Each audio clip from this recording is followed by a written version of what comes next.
explorar a margem equatorial, beleza, mas como? Né? Eu acho que a reticência das pessoas hoje é de não deixar entregar igual foi entregue o pré-sal.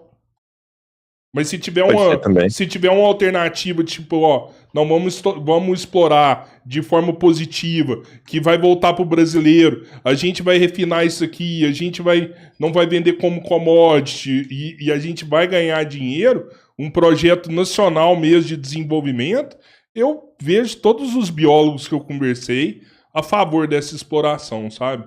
Mas Pois é.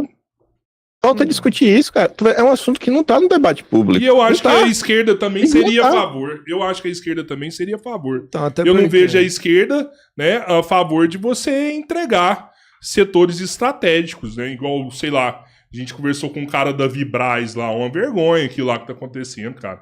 Indústria bélica do país, o negócio entrou em recuperação judicial, uma má gestão, o dono da empresa bilionário, né? E agora eles estão querendo entregar para outros países uma indústria que você produz míssil e blindado dentro do país. De extrema importância para o Brasil, você está entregando para os outros. Então, eu acho que a preocupação é essa. Como que você vai entregar? Depois vai melhorar ou não? A gente vê essas privatizações aí, que todo mundo falou, não, tem que privatizar, tem que privatizar. A maioria das coisas que privatiza hoje, depois só vira merda, só chega a conta pro consumidor, só fica mais caro. Eu acho que a preocupação é essa, assim, ó, como que a gente pode fazer o melhor com isso que a gente tem. O que você fala dos biólogos, acho até que você ia citar isso, todos eles falaram que o impacto ambiental que vai acontecer ali pode ser compensado, pode ser até recompensado, entendeu? Com o investimento que você vai ter ali, o que você vai ter de ganho, você vai compensar o impacto, ainda vai melhorar muito em vários outros setores. Então, eles têm estímulo para que aconteça, né? Mas você estava falando dessa margem equatorial que não explora esse petróleo, mas eu acho que esse problema ele não é pontual sobre isso. Porque aí eu vou até lembrar você vai lembrar disso. O Bolsonaro, antes de entrar, ele falou muito do nióbio, que também é uma fonte de riqueza reconhecida mundialmente, que o Brasil tem potencial, e o Bolsonaro falou e não acontece. Você entende que tem uma trava aí que segura, e não estou defendendo o Lula não, acho que tem que fazer mesmo, tem que cobrar, e se a galera unir e cobrar, vai acontecer. Mas enquanto tiver gente defendendo, sabe, bipartido, não vamos fazer, sei lá, batendo palma pro errado, nunca vai mudar, nunca vai mudar. Se você olhar o nióbio especificamente, a grande parte do nióbio hoje está com a família Moreira Salles, né? Minha história longa, a gente pode até entrar nisso daí. Mas para trazer uma história de antes disso, de forma rápida, para você ver essa questão de travas, o álcool como combustível, ele só vem ganhar espaço no Brasil nos anos 70. Que lá o Proálcool, etc, tudo mais. Sim. Mas se você pegar na Biblioteca Nacional, no ano de 1930, já tinha jornal fazendo editorial para celebrar os avanços e as conquistas sobre a tecnologia do etanol.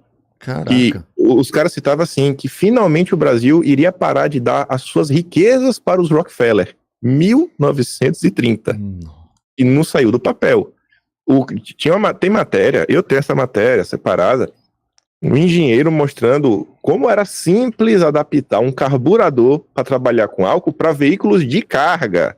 Não era mais para carro, veículo de carga. Então, assim, imagine o Brasil, 1930, que não tinha petróleo. Tanto que a história do petróleo, o petróleo é nosso, aí depois vem até o caso do Walter Link, que é bem depois. Era uma forma de você sair das mãos, né, da questão internacional, até porque você precisa de dólar para poder comprar.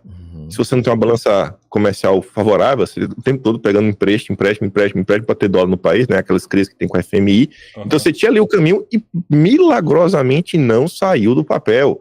É um negócio assim que você fica perguntando, cara, mas como isso? Aí os anos passam, vê a campanha do Petróleo é Nosso.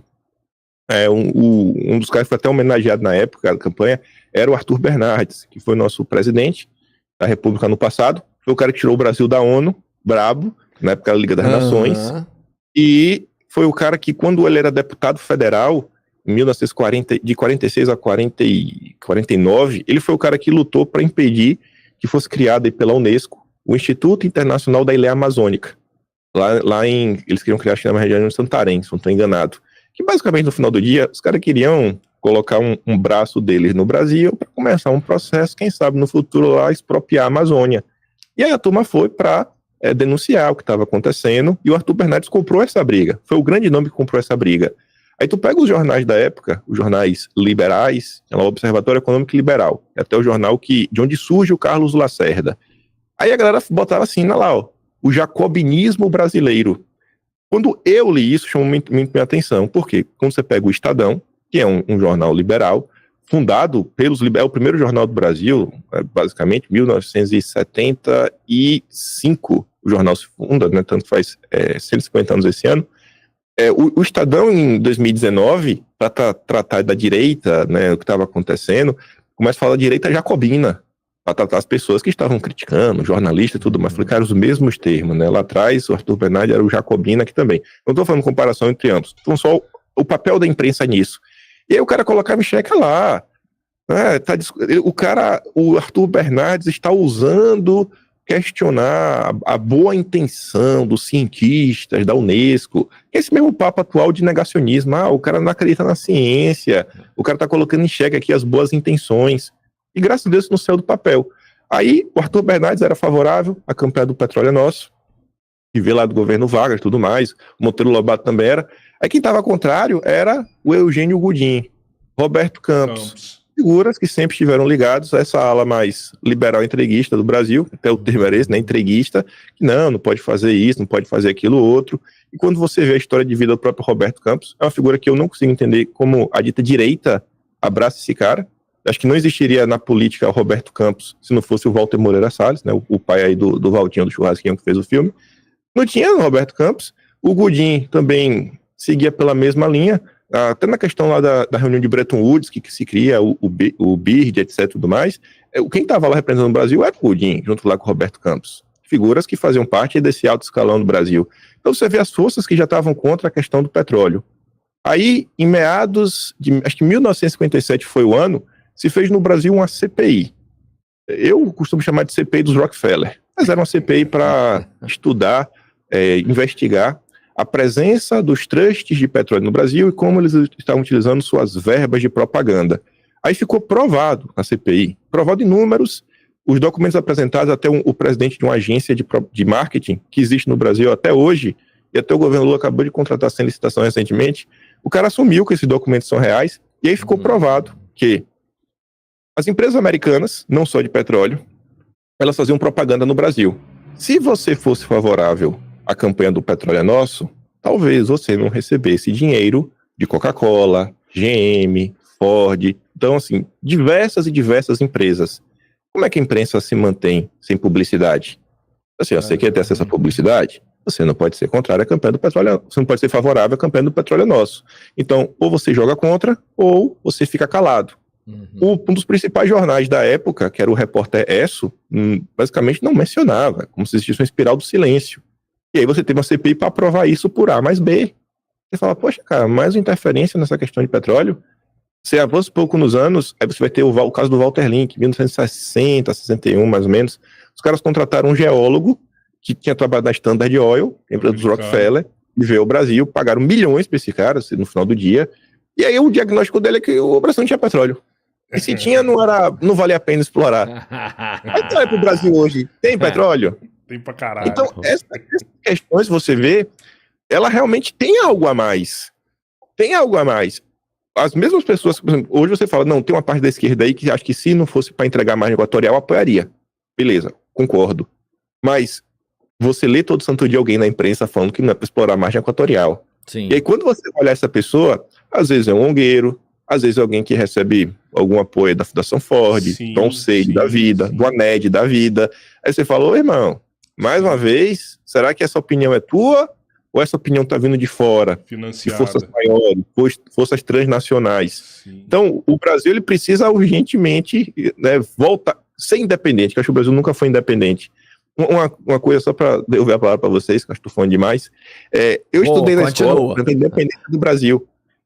E eu aprendi, não sei se vocês aprenderam, que o Brasil teve que pagar 2 milhões de libras para Portugal, para ser independente. Sim. E eu tinha escutado os 2 milhões de libras.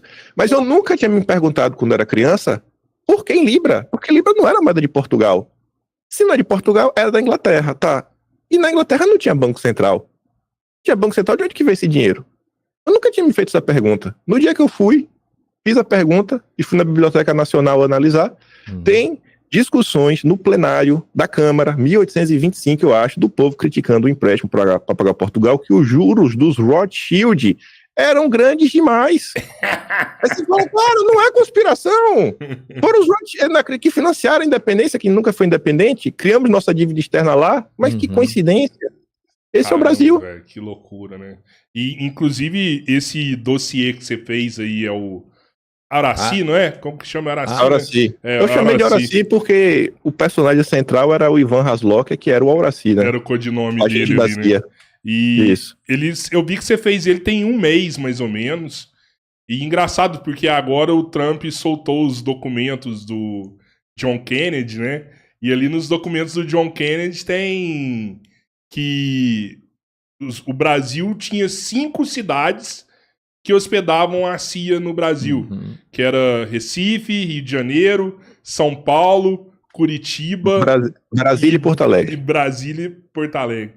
Cara, é surreal, assim, né? Tipo, você já fez uma parada antes do Trump soltar... O quarto episódio do dossiê, que você não teve tempo de assistir, eu termino, a última coisa que eu termino falando é, talvez a gente ganhe a quinta parte, porque Trump avisou que vai abrir os documentos Kennedy. Aí ganhou a quinta parte agora. Sério? Eu não vi o quarto episódio. Pois é. Eu vi até o terceiro. E esse dossiê, eu tenho que explicar assim, é uma construção, porque eu vou conhecendo os personagens pouco a pouco, de histórias no Brasil que vão se conectando, até chegar lá. O próprio Auraci, que é o documento do Auraci, né, que prova, ó, o codinome do Van Haslocher era Auraci, ele foi liberado em 2022. Então, assim, uma coisa aconteceu na nossa história, com uma peça central, o cara que trouxe dinheiro para financiar 600 deputados estaduais, 250 deputados federais, 12 senadores, 8 governadores na eleição de 62, só se soube meio para provar por A mais B que era agente da CIA em 2022. 60 anos depois. Ou seja, sempre teve interferência americana no nosso território brasileiro, né? Eu acho que americana, britânica. No terceiro episódio, tem os documentos da inteligência dos britânicos no Brasil. Como também, no terceiro episódio, vai ter os documentos que está lá no livro 1964, Elo Perdido, da inteligência da Tchecoslováquia. O Brasil sempre foi alvo de cobiça internacional das mais diversas nações. Assim, pra galera que tá ouvindo aí, esse dossiê, o que que é? São 5 partes. A primeira fala... trabalho de pesquisa incrível. Então, explica pra galera aí que tá ouvindo, organizar. Que tá perdido aí, não tá sabendo o que vocês estão falando. Vamos tentar organizar. Foi assim, ó. Eu acabei de falar com vocês sobre a questão dos CPs do Rockefeller. Sim. Eu chego na internet, como, sei lá, um dia fazendo um vídeo, não comecei a fazer o que eu faço hoje. Eu era apenas um cara indignado. Fiz um videozinho padrão que o pessoal faz, de 6 minutos, coisa. Umas edições assim, engraçadinhas e tudo mais. E aí, esse primeiro vídeo que eu fiz, 10 mil pessoas assistiram. Eu falei, cara, nasci pra isso. Que arrogância, né? Aí continuei fazendo. Óbvio que eu não consegui 10 mil visualizações no vídeo seguinte, consegui umas 100. Mas fui fazendo dia sim, dia também, e nunca parei. E aí eu fui começando a entender as coisas, eu realmente comecei a entender um pouco mais de política. Hoje eu olho para trás e falo, meu Deus, como era burro. E aí eu comecei a ver esse formato de trazer a notícia, até que um dia eu me deparei com uma pessoa que tinha feito uma thread no Twitter, bem curiosa, era a Cássia Noronha, que ela fazia tipo assim, uma mini investigação, eu chamei de dossiê. E aí começaram a ver os dossiês. E conforme o tempo foram passando, os dossiês foram ficando cada vez mais ricos de informação, eu fui entendendo mais até ferramentas de busca. Aí em 2023, eu recebo de um amigo meu uma imagem no Telegram falando, cara, olha isso daqui. E era sobre a CPI dos Rockefeller. Aí eu fui dar um Google e aí eu descobri que existe um site chamado Biblioteca Nacional, que você consegue pesquisar nele por palavras-chave, termos-chave. Eu falei, nossa, isso aqui é curiosíssimo. Caramba. E aí eu comecei a me debruçar sobre a Biblioteca Nacional, sempre assim naquela assim, nossa, o que será mais que tem de história por aqui? E as histórias, eu não sei assim, hoje eu vou atrás de uma história, não. Sempre acaba chegando. Aí primeiro veio essa, aí depois outra amiga me mandou, olha essa aqui, e eu vi que era da Biblioteca Nacional também.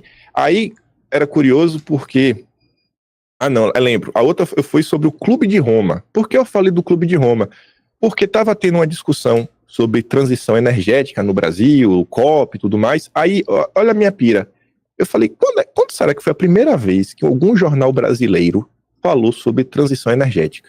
Aí eu coloquei lá, né? 1950 a 1959. 1960 a 1979. Para ver quando foi a primeira menção. Aí a primeira menção apareceu na década de 70.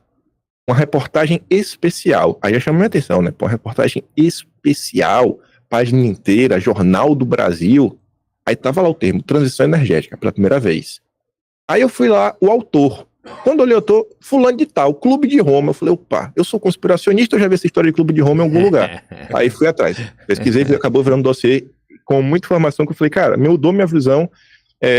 Eu já era muito crítico até a agenda ESG, eu consegui entender como chegamos da agenda ESG. E realmente chegar assim, cara, dá pra ligar tudo ponto a ponto.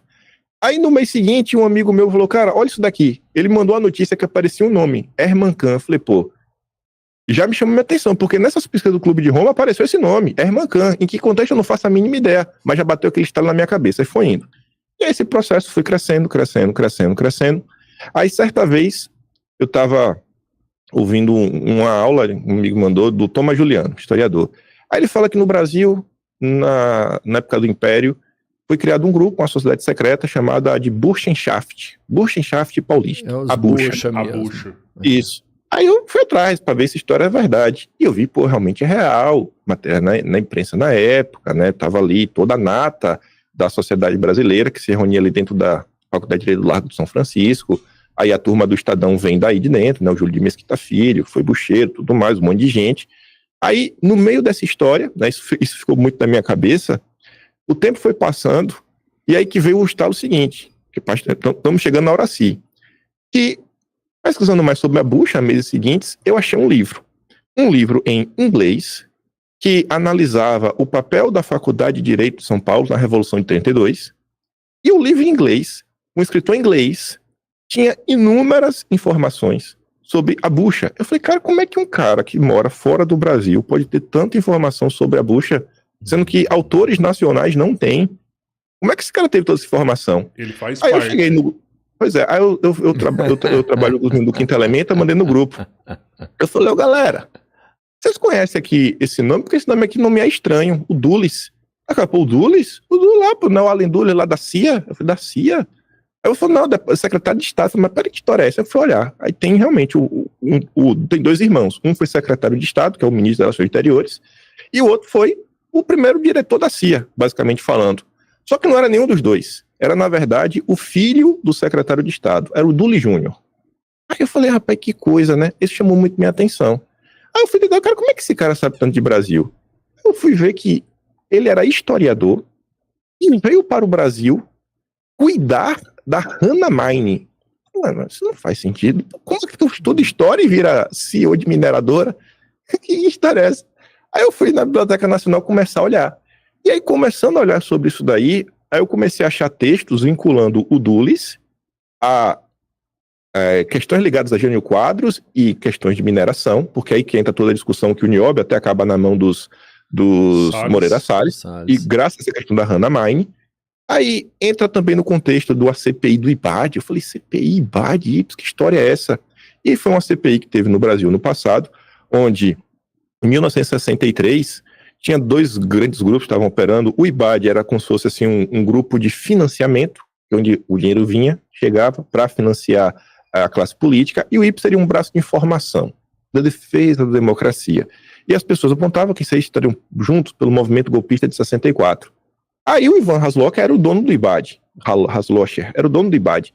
E aí o Dulles apareceu, isso daí chamou muito minha atenção, aí ficou na minha cabeça. E aí, o meu interesse naquele momento não era entender 64, mas era entender quem era o Dulles e o que a história dele conta sobre o Brasil, sobre esses movimentos, sobre a questão de minério, mudanças no código de mineração. A gente pode até entrar nessa história já já. Aí, isso daí ficou na minha cabeça. Aí eu falei, pô, interessante. E aí eu achei na época duas informações, duas matérias. Uma foi a entrevista do Lincoln Gordon para o G1 em 2000, que ele confirma que teve o dinheiro para o Brasil, que era o dinheiro que acusava o Ivan Haslocher de ter colocado, e uma matéria da Folha de São Paulo, de um general, falando, inclusive lá de questão de Recife, porque em Recife foi um dos núcleos que o IBAD operou, né, da questão da CIA, e das pessoas que denunciavam era o Miguel Arraes, do Ivan Haslocher ser um agente da CIA. Mas o general falou que é agente da CIA, agora o coronel. Beleza, ele falou, não tá aprovando. Aí, em dezembro agora, graças ao filme Ainda Estou Aqui, tá todo mundo discutindo o filme, não tava nem pro filme. Eu gosto de ouvir, né? Se eu tô falando aqui que eu acho que as pessoas deveriam parar pra ouvir, porque às vezes tem gente interessada do outro lado, mas eu também paro pra ver porque faz parte do meu trabalho. Estava escutando um debate da esquerda. Aí lá na live dos caras da esquerda, eu já tava pra desligar a live já. No fim, o cara entrou na discussão. E o que é que tu achou do filme Ainda Estou Aqui? Aí o cara vai pra um lado, vai pro outro, começa a falar. Aí ele falou aquela coisa que foi o estalo na minha cabeça. Ele fala, pô, e aí o Rubens Paiva, né? Ele até foi vice-presidente da CPI do IPES do IBAD. Eu falei, pô, peraí, como assim? IPES e IBAD? Eu conheço essa história? Aí fica aquele coisa na minha cabeça, né? Falei, rapaz, velho. Aí eu falei, pô, tem o que atrás sobre essa questão dessa CPI? Teve tanta coisa ali do Dulles que eu achei interessante. Deve ter mais alguma coisa a mais. Aí eu lembro que eu fui no YouTube, coloquei CPI IPES e IBAD. Apareceu uma série que já tinham me recomendado e eu não tinha assistido, que era Um Espião Silenciado. Tem um caso real do Brasil, o João Nogueira, ele era um espião lá que veio um espião brasileiro, né? Ele é muito ligado na Marinha. Aí eu parei pra escutar. E esse rapaz, o cara que fez o podcast, ele teve a mesma dúvida que eu, só que a dúvida dele durou uns 10 anos. Ele queria conseguir provar que Ivan Haslocher era um agente da CIA. E aí, em determinado momento, ele consegue achar, e ele descobre, um historiador fala pra ele, que a CIA tinha codinomes. E que o nome talvez não fosse Ivan Haslocher. E aí ele vai explicando lá até como ele chega no Auraci. E aí ele acha, eu falei, não, eu tenho que ir atrás desse documento. Aí na hora que eu acho o Auraci, eu falei, não, agora eu vou até o fim nessa história. Agora eu quero entender tudo o que aconteceu nesse período. Tudo não, que não é para entender tudo. Sim. Mas eu quero realmente entender esse período. E eu não quero que ninguém me diga, eu vou. E aí eu parti na minha busca pessoal de ler as notícias da época que estava acontecendo. Aí não só tem a Biblioteca Nacional, como existe também o Arquivo Nacional, que são os dossiês dos militares da época, né? A parte de informação do Brasil, que teve também depois no pós. Comecei a rodar o acervo do Arquivo Nacional Americano, os arquivos da CIA disponíveis. Então, um pouco, que essa história me conta? Aí tinha coisa da CIA falando, ó, os cubanos estão chegando aqui no Brasil, assim, eles também fazem essa questão de combate de propaganda. Tanto que eu falo assim, ó, gente, eu não vou fazer aqui o julgamento se isso aqui é certo, se isso aqui é errado. Se os Estados Unidos deveriam ou não deveriam ter rebatido a propaganda do Fidel Castro, que o Fidel Castro também vai fazer propaganda no Brasil. Mas você vê os caras chegarem no Brasil e falavam, ó, o Ivan Haslocher vai pegar eles, dia tal. Aí eu ia na Biblioteca Nacional, tava lá. No dia que tava o documento da CIA falando, eles vão chegar no Brasil dia 17. Dia 17, Biblioteca Nacional, Jornal Última Hora. Aqui, os cubanos chegaram no Brasil. E você vai vendo assim a história na sua frente se montando. Você fala, nossa, velho. É isso, cara. O Brasil é alvo de forças estrangeiras. E os caras colocaram os caras colocaram 5 milhões de dólares para financiar a candidatura de 600 políticos aqui. Eu não lembro se foi 5 milhões de dólares. Eu lembro que no ano 2000, na entrevista para o G1, o Lincoln Gordon disse que em valores do anos 2000 equivalia a 100 milhões de reais.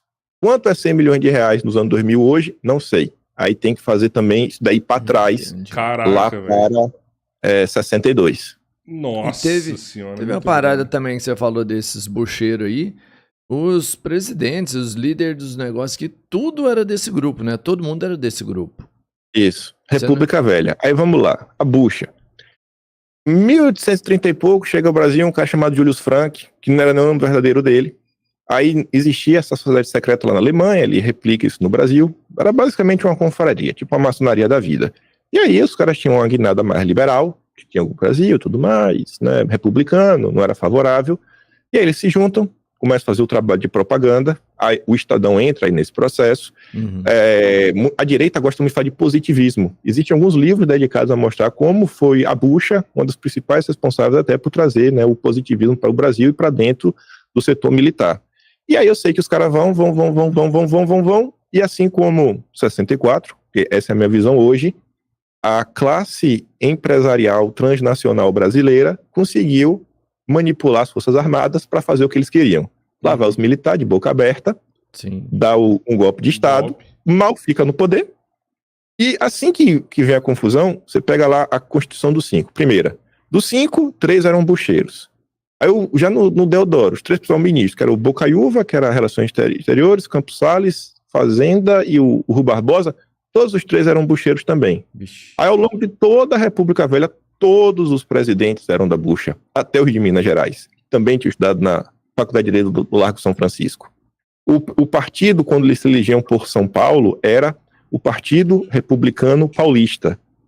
Por 13 anos, quem foi o presidente do Partido Republicano Paulista foi um cara chamado Olavo Egídio Souza Aranha, primo do Oswaldo Aranha. Uhum. E o Oswaldo Aranha é avô do André Aranha Corrêa do Lago, que atualmente está chefiando a COP30 para o Lula. Mas vamos voltar para o passado. Caraca, O Olavo Egídio Souza Aranha, ele teve um filho chamado Alfredo, que deu início à criação, não vou falar do que. Ele também teve uma filha chamada Francisca, que a filha dele, Francisca, casou com um cara chamado Paulo Setúbal. Acho que pelo Setúbal o pessoal já dá a ideia do que foi essa criação, né? O Alfredo deu origem ao que iria se tornar o Banco Itaú. Então, o Setúbal do Itaú vem aí, do Olavo Egídio Souza Aranha, o patriarca da família. Aí você vai olhar assim, as pessoas que fazem parte desse movimento. Então, assim, os caras dominaram toda a República Velha. O Barão do Rio Branco também era bucheiro, também era. Quando o Brasil vai renegociar a dívida, acho que em 1898, renegocia com os Rothschild. Quando o Barão do Rio Branco entra para intermediar, e no final até ficava comprando o Acre por 2 milhões de libras, esse dinheiro também foi do Rothschild. Em 24 também teve mais um empréstimo, também com os Rothschild. Então você vê que existe um núcleo duro será no que Brasil. a bucha existe até hoje, será? Em, acho que 81, a revista Manchete publicou uma matéria, isso não existe mais a revista Manchete, né, dos blogs, falando que a bucha seguia viva, em 81.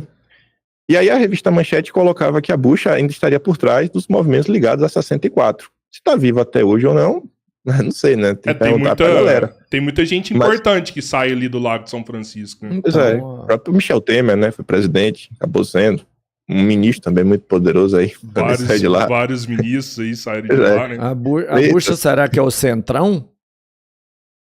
Mas não chega a ser o centrão, porque hoje no centrão você vai ter esses coronéis ao redor do Brasil, né, principalmente ali na questão do Nordeste.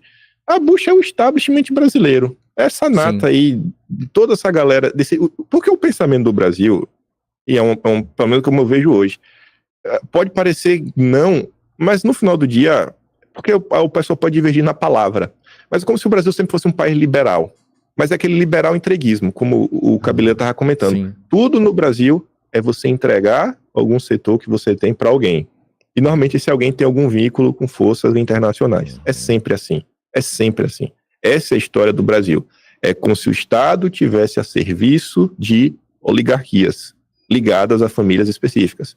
O Olavo Egídio Souza Aranha, ele era sócio da família Klabin Laffer Piva, a grande Klabin, né, um gigante aí de papel e celulose, e você olha para a questão dos Laffer, Horácio Laffer, ligado aí à questão da economia, né, lá nos anos 60. O Israel Klabin, prefeito do Rio de Janeiro, também foi convidado a fazer parte do Clube 1001, que era um grupo aí da turma verde, SG, né, agenda de, enfim, muito maluquice aí do príncipe da Holanda. Aí você pega o Celso Laffer, ministro de Relações Exteriores do Fernando Henrique Cardoso. Você vê que são famílias que estão, assim, na origem do Brasil. A origem do Brasil, República, elas estavam lá. Ela, como se fosse, vamos repartir aqui entre nós. Uhum. Será que o Bolsonaro tem vontade de entrar pra bucha? Eu já ouvi falar que o Bolsonaro é fanzaço do Temer, assim. O sonho dele era ser o Michel Temer, que ele se comporta como o Michel Temer. Né? Vai que ele sabe que o Temer é da bucha, provavelmente ele tem assim, vontade de ser. Eu já ouvi isso aí, mas falar que o Bolsonaro se comporta igual o Temer, mano. Não, eu já ouvi falar que ele tenta, assim, ele queria, sabe? Mas não dá. Ele queria ser o Temer, assim. O Antônio. Eu pensei que ia fazer alguma piada sobre, sei lá, dominó, né? De bucha. O Bolsonaro joga dominó e queria entrar na bucha, aí eu falei, pô, o Temer, velho. O cara tira essa, mas sei lá, velho. Não sei. Acho que Bolsonaro nem passa na cabeça de Bolsonaro isso, viu? Será que ele não tem conhecimentos, não? Eu acho que não. É um assunto que, cara, ele não é nem... Ele é extremamente mal comentado, mal debatido, carecem de muitas fontes. Eu tava falando... É o Dulles, é o filho do Dulles, Dom Watson Foster Dulles, um brasilianista, né, que é um especialista no Brasil, que comenta sobre isso lá atrás. Não são historiadores brasileiros. Historiador brasileiro, você vai ter o Gustavo Barroso, que a galera tira como meio conspiracionista, mas tem muita coisa que ele fala que o tempo passou e mostrou que ele bem que estava certo. E Bandechini, que eu não tenho acesso a esse livro, eu descobri